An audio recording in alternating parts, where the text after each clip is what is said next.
بسم اللہ الرحمن الرحیم.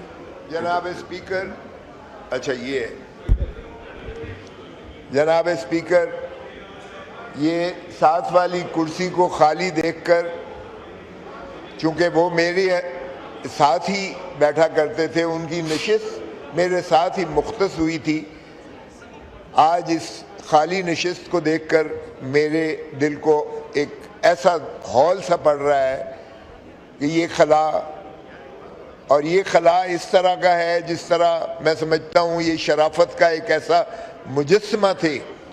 ہماری سیاست کی ایک جو پرانی روایات تھیں ان کی حسن تھا، ایک ایسا خوبصورت حسن تھا جس کی آج ہم نے ایک تھوڑا سا برعکس، اس کا الٹ عکس جو ہے ہمارے وزیر اطلاعات کی خوبصورت شبہات سے عیاں ہو رہا ہے کہ انہوں نے ایک ایسی متنازع چیز کو چھیڑا ہے اور ایسے مرحلے پر جو میں سمجھتا ہوں کہ غیر متنازع ایک شخصیت تھی، جس کی آج ان کی تعریف اور ان کا جو ہے یاد کرنا، ان کی ماضی کو یاد کرنا، ان کی خدمات کو یاد کرنا آج کا دن اسی لیے مختص تھا.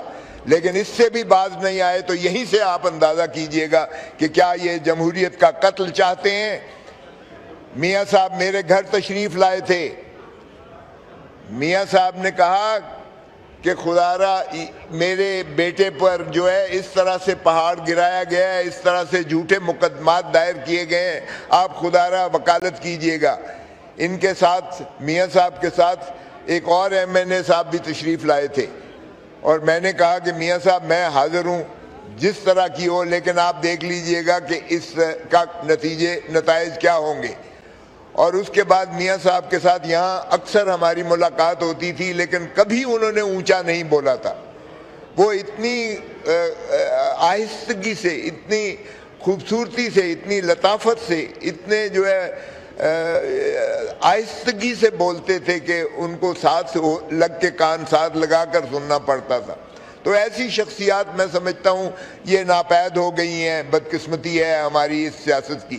وہ لارڈ میئر رہے لاہور کے، اور لارڈ میئر ہونے کے ناطہ سے انہوں نے گراس روٹ لیول کی سیاست کی تھی. پھر وہ ممبر قومی اسمبلی بھی رہے، اور اس کے بعد گورنر رہے. جب میں گورنر بنا تو میں نے ان کے سٹاف نے جتنی، وہ گورنر ہاؤس کا سٹاف تھا، جتنی وہ تعریفیں کرتے تھے کہ میاں صاحب بہت ہی با اخلاق، بہت ہی محبت کرنے والے، اپنے ملازموں کو کبھی انہوں نے ملازم نہیں سمجھا تھا، اور وہ اپنا فیملی ایک خانوادے کو سمجھ کر ہی میاں صاحب نے گورنری کی ہے. تو ان کی وہاں بھی تعریف کی گونج تھی، جس وہ حلقے میں رہے ہیں، جس عہدے پر رہے ہیں. اور میں نے جب قذافی اسٹیڈیم میں جب ان کی میت کو کندھا دیا تو اگلا جو وہ تھا پایا جو تھا اگلا اس بیڈ کا، اس چارپائی کا، وہ حماد نے پکڑا ہوا تھا.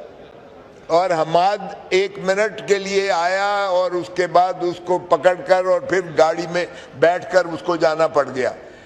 تو کیا اس طرح سے باپ کا جنازہ اس طرح سے اٹھایا جاتا ہے؟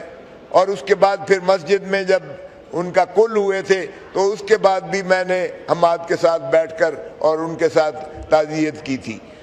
تو کیا اس طرح سے باپ بیٹے جو ہیں وہ باپ کا کندھا اٹھائیں گے؟ 9 مئی کی بات کر رہے ہیں. یہ 9 مئی کی بات یہاں وزیر اطلاعات نے خود چھیڑی ہے. کیا اب بھی جو ہے ان کو خدا کا خوف نہیں آتا ہے کہ اس کے گھر پر تو جا کر حماد کے ساتھ انہوں نے تعزیت کی ہے، لیکن ادروائز یہ اس کے کیس ختم کرنے کو تیار نہیں ہے. یہ آج کہیں کہ اس کے کیس مقدمات ختم کرتے ہیں، یا یہ کہیں کہ ان کی حکومت نہیں ہے اور ان کا کوئی اختیار نہیں ہے ان چیزوں پر، یا یہ کہیں واضح طور پر کہ ان کا کوئی اختیار نہیں ہے. جی. اور آپ دیکھیں کہ بڑی بدقسمتی ہے ہماری کہ ایک طرف تو یہ چوری جا کے سارے ملے ہیں حماد اظہر سے. کیوں نہیں ملتے؟ پھر کیوں نہیں اس کو جو ہے بتاتے کہ بھائی تم، آپ کا خود جناب چیئرمین اسپیکر صاحب، آپ بھی میاں اظہر صاحب کو جانتے ہیں، آپ بھی اس خاندان کو جانتے ہیں، آپ بھی جو ہے MNA لاہور سے بنے ہیں، میں بھی MNA لاہور ہی سے بنا ہوں، اس لیے وہ میرے حلقے کے قریب سے ہیں. میں as a Lahore M N A کی حیثیت سے بھی میں سمجھتا ہوں کہ ہمارا فرض بنتا ہے کہ ہم ان کے خانوادے کو لک آفٹر کریں. اگر میاں صاحب کی یہ کر رہے تھے کہ میاں صاحب کے، ہم بالکل اس وقت بھی میاں صاحب کے ساتھ تھے، کلثوم بی بی کے ساتھ تھے، ان کے مرحوم والد کے ساتھ تھے، ان کی جو ہے بیگم صاحب کے جو ہے ہم نے اس پر افسوس کیا تھا کہ کیوں یہ فسطائیت ہو رہی ہے، کیوں کر یہ جو ہے، یہ تو انہوں نے خود اس میں سے گزرے ہوئے ہیں. کب تک یہ بے توقیری جو ہے اس پارلیمان کی ہوتی رہے گی؟ کب تک یہ ایم این ایز جو ہے اپنا کوئی فوت ہوتا ہے تو ان کا جنازہ جو ہے ان کے بچے بھی نہیں اٹھا سکیں گے اور ان کو جو ہے بھاگنا پڑے گا اور چھپنا پڑے گا؟ سو یہ ہمت کریں ذرا اور اپنی جو ہے حکومت دکھائیں کہ اگر یہ واقعی صحیح معنی میں حکومت میں اقتدار میں ہے. اگر یہ فارم 47 کا توق کو اٹھا کر باہر پھینکیں اور اس بات کو تسلیم کریں تو کاش کہ ہم جو ہے اچھی روایات کریں. میں پھر بار دیگر کہوں گا کہ میاں اظہر جو ہے ہی واز اے جینٹلمین پار ایکسلنس. سر مجھے آج ان کی یہ نشست کو خالی دیکھ کر میرا واقعی دل جو ہے وہ خون کے آنسو رونے کو دل کر رہا ہے کہ ایسی شریف ایک شخصیت جو ہے اس ملک سے اٹھ گئی ہے، چلی گئی ہے. اور کیا ہم اتنا بھی نہیں کر سکتے کہ اس کے خانوادے کو کم از کم سکون سے چہلم گزارنے دیں اور ان کو جو ہے افسوس کرنے دیں؟ ہمارے دل ان کے فیملیز کے ساتھ ہیں. اللہ تعالیٰ ان کو جوار رحمت میں جگہ دے، اللہ تعالیٰ ان کو جنت الفردوس میں جگہ دے، اللہ تعالیٰ ان کے پسماندگان کو جو ہے اس حوصلہ دے اور یہ تقویت دے کہ وہ اس غم کو جو ہے برداشت کر سکیں اور اپنے والد کے جو ہے آگے لیگسی کو لے کر چل سکیں. لیکن کاش جن کے ساتھ ساری زندگی وہ انہوں نے گزاری ہے یہ بھی اس پر جو ہے تھوڑا سا کریں اور کیسز کو ان کے ختم کر کے تو میاں اظہر کو جو ہے وہ مخلصی دلا کر اور وہ الیکشن بھی لڑنے دیں، کیونکہ بائی الیکشن ہونا ہے. اور حماد اظہر اگر وہاں سے ایم این اے بنتا ہے تو میں سمجھتا ہوں کہ یہ پھر نشست جو ہے میرے ساتھ والی یہ آباد ہوگی اور اس ایوان کا تقدس بھی پامال ہونے سے بچ جائے گا اور پھر ایک اچھی روایات، ایک خوبصورت روایات جنم دے گا. بہت مہربانی.